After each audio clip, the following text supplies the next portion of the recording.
बिस्मिल्लाहिर्रहमानिर्रहीम। अस्सलामु अलैकुम। मैं मुदस्सिर शाही एडवोकेट और आप देख रहे हैं हमारा यूट्यूब चैनल लीगल इश्यूज़। आज हम बात करेंगे कि अगर कोई बंदा दूसरे को मर्डर कर देता है और इस लालच की नॉर्मली इस लालच की बेस पे करता है कि इसकी प्रॉपर्टी जो है ना वो मुझे मिल जानी है, अगर इसकी डेथ हो जाए तो उस सूरत में मैं इसका वारिस हूँ तो इसकी प्रॉपर्टी मुझे मिल जाएगी। इस चीज़ को बेस बना के सपोज़ इस चीज़ को वो बेस नहीं भी बनाता लेकिन मर्डर कर देता है।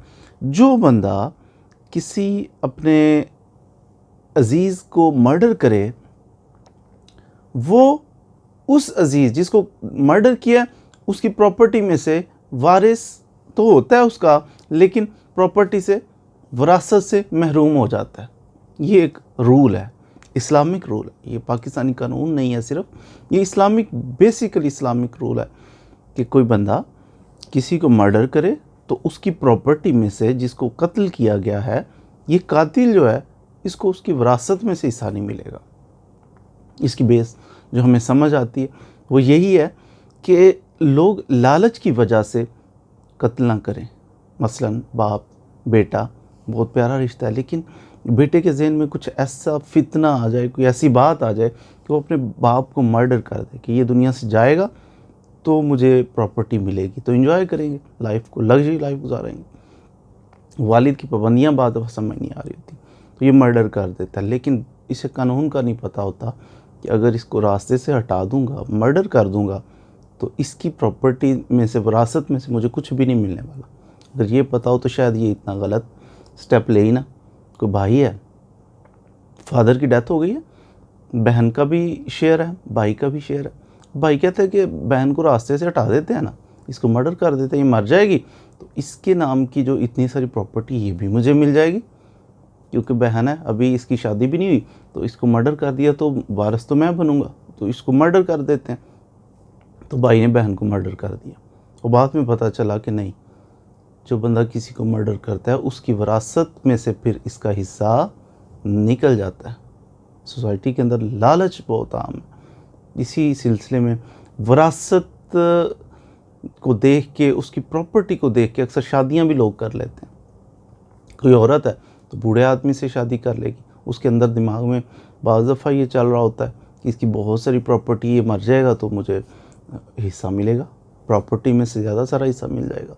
इस लालच की बेस पे जब वो देखते हैं कि ये तो लंबी उम्र हो रही है, इसकी फौत ही नहीं हो रहा ये बूढ़ा आदमी जिससे शादी की थी लालच की वजह से, तो वो फिर ऐसा कुछ प्लान कर सकते हैं कि चलो इसको रास्ते से हटा देते हैं ताकि इसकी प्रॉपर्टी हमें मिल जाए। लेकिन कानून कहता है कि जो मर्डर करेगा फिर विरासत में से, उस बंदे की विरासत में से इस बंदे को कुछ नहीं मिलने वाला। मोहम्मदन लॉ अगर आप पढ़ें तो उसका सेक्शन 58 कहता है कि ये महरूम हो जाता है बंदा, ये इंटेंशनली करे। सुन्नी जो लॉ है उसका ये उसूल है कि अगर कोई बंदा इंटेंशनली कर रहा है मर्डर उसको, या एक्सीडेंटली हो जाता है उससे मर्डर, दोनों सूरतों में वो महरूम हो जाएगा विरासत से।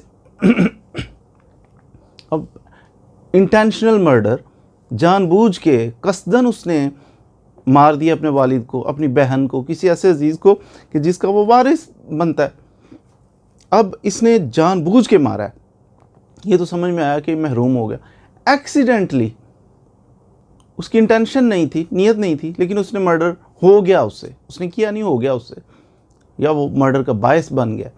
इस सूरत में भी महरूम हो जाएगा वो विरासत में से। ये थोड़ा स्ट्रिक्ट लग रहा है, लेकिन स्ट्रिक्ट इसलिए कि इस तरह बाज़ बंदे इसकी शेड में आ जाते हैं, कहते हैं कि नहीं जनाब वो एक्सीडेंटली हो गया, मैंने तो आग लगाई थी, बस मुझे नहीं था पता वालिद साहब भी अंदर हैं। कोई इस किस्म का बहाना वो लगा सकते हैं कि वो इत्तफाकन ऐसा हो गया, हम करना नहीं चाह रहे थे, मैंने तो वो पानी के अंदर जहर मिलाया था, तो मैंने तो बाहर अपने कुत्ते को डालना था या फलाना जानवर को डालना था, मूजी कोई जानवर था उसको डालना था, तो इत्तफाक से वालिद साहब ने वो पी लिया है, एक्सीडेंटली पिया है। तो यूँ बहाने, हीले बहाने करके तो वो उससे निकल सकता है। लेकिन इससे स्ट्रिक्ट है थोड़ा सा लॉ, वो कहते हैं कि नहीं, मोहम्मद लॉ सेक्शन 58 कहता है कि एक्सीडेंटली भी अगर उसने मर्डर कर दिया है या इंटेंशनली किया, दोनों सूरतों में वरासत से महरूम होगा। लेकिन शिया लॉ इससे थोड़ा सा डिफरेंट है। वो कहते हैं कि एक्सीडेंटली अगर हो गया तो कोई बात नहीं, इसको वरासत में से हिस्सा देना चाहिए, और अगर इंटेंशनल है फिर नहीं देना चाहिए। ये थोड़ा सा उनका आपस में डिफरेंस है। तो रिमेंबर वन थिंग, अगर आप सोसाइटी में ऑब्ज़र्व करते हैं कि कोई बंदा लालच की वजह से किसी को मर्डर कर रहा है, तो आप ये पॉइंट रेज कर सकते हैं कि इसको विरासत में हिस्सा नहीं मिलना चाहिए, क्योंकि इसने मर्डर किया था अपने बाप को, अपने भाई को, अपनी बहन को, फलां शख्स को मर्डर किया था इसने, इसलिए इसको विरासत, अगर खामोशी इख्तियार की जाए, कोई बंदा ना बोलेगा तो विरासत में हिस्सा मिल जाएगा, पता ही नहीं चलेगा। पॉइंट रेज करेंगे तो फिर वो रुकेगा ना। तो इसलिए मर्डर जो है, कानून ये कहता है, आज का हमारा यही लेक्चर था मुख्तसर सा, कि कानून ये कहता है कि जो बंदा मर्डर करे वो फिर मकतूल जो है, कातिल को मकतूल के वरासत में से, अगरचे वो वारिस है, इसको उसकी वरासत में से, उसकी प्रॉपर्टी में से हिस्सा नहीं मिलेगा। मज़ीद वीडियोज़ के लिए हमारे साथ रही। Thank you very much.